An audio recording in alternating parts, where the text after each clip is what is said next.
Le sarrasin. C'est quoi ça? Le sarrasin, c'est une céréale, c'est ce qui sert de céréale, quoi, puisqu'en fin de compte, céréale ne veut pas dire automatiquement graminé, quoi. C'est ce que l'on mangeait, c'est ce que mangeaient les Bretons, quoi. Et maintenant, ça a presque disparu. C'est c'est de la famille des, comment ça s'appelle, des... Et vous l'achetez ça dans les... Oui, dans le commerce. En big baller, comme ceci, quoi. Voilà, chez ce monsieur-là, quoi. Et ils font ça pour les agriculteurs ou pour Tout à fait, d'autres raisons? pour Les agriculteurs. Pour les... Mais ça pourrait être autre chose. Parce que voilà, par exemple, ça au Portugal, commence. Il n'y en avait pas avant. Vous voyez, par exemple, ici, j'en ai mis là. par exemple, au Portugal, ça n'existe pas, mais on peut mettre autre chose. Regardez ici. Oui, c'est très bon. Mais on n'a pas ça. Là, vous mettez, vous mettez des cosses de lin, vous mettez des petits débris de paille, vous mettez ce que vous voulez, quoi. Hein, même n'importe quoi, même du gravillon. Hein. Ça pourrait être très bien du gravillon. Mais enfin, le gravillon pourrit mal en terre, quoi. Si on a un sol qui a besoin de gravillon, pourquoi pas? C'est pas bien gênant.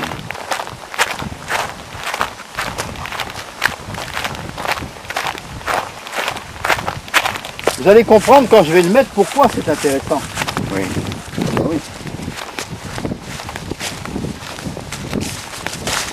Ah oui. Apprêtez-vous à filmer. Hein. Oui. Parce que je ne vais pas recommencer deux fois. Non. Comment faut que j'enlève tout, quoi. Si vous êtes prêts, Attendez, je vais me... vous commencez. Allez-y. Vous voyez, regardez, c'est tout simple. Voilà. Et là, je n'ai plus que ce geste-là à faire. De nettoyer de façon à que, disons, la serre Soit au soleil. Alors, expliquez-moi le rôle de l'écorce de... Eh bien, l'écorce de sarrasin ont exactement le même rôle que cette matière végétale, sauf qu'ils sont beaucoup plus faciles à mettre en place et à manier. Donc, si je comprends bien, vous allez faire le même système anaérobique, de façon à tuer tout ce qui est autour, Tout à de fait. façon à permettre seulement que la vie de ces semences reste... Voilà. Seules les semences qui vont être en place vont pouvoir, disons, sortir, quoi. Alors dans quelques jours, dans 8 jours, elles vont lever, quoi. Et je vais enlever comment dirais-je, quelques jours après, 5-6 jours après, je vais pouvoir déboucher ici, vous voyez, regardez, pour donner un peu d'aération dans un premier temps. Oui. Et dans un deuxième temps, je vais enlever comment dirais-je, La campagne, la serre. la serre, quoi, qui n'est autre qu'une cloche, qu'une bouteille de 5 litres, quoi. Il y a un fraisier qui vit dedans et qui illustre la reproduction par stolon. Il a donc ici 1, 2, 3, 4 stolons qui eux donneront au moins 4 plants, peut-être d'autres qui vont avancer sur le talus et se fixer progressivement. Alors ici, nous avions une jonquille, voilà, qui est là-dedans. Donc il faudrait que je puisse l'enlever, mais enfin bon, vous allez me faire confiance, hein, elle est dedans. Oui, hein. oui. Alors il y en a d'autres sur le talus, on peut voir les oignons, quoi. Et l'année prochaine, elle se reproduira et illustrera la reproduction par bulbe. Et nous avons une multiplication des bulbes. J'ai mis 3 bulbes, je vais en retrouver là de noisetier, c'est-à-dire nous avons pris au pied d'un noisetier une petite branche qui était racinée et qui avait contact avec la souche mère. Je l'ai sevrée, je l'ai coupée et je l'ai transplantée ici. Donc, à tout cet ensemble-là, vous appelez ça... Le talus exemplaire.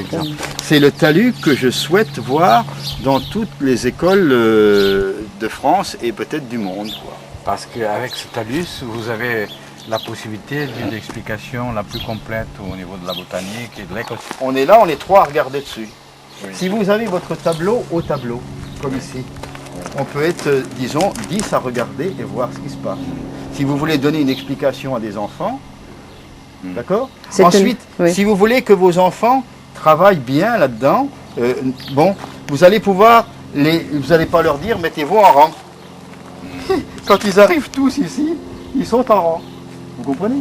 Ils sont tous alignés. Et le maître passe derrière pour montrer et expliquer et vérifier.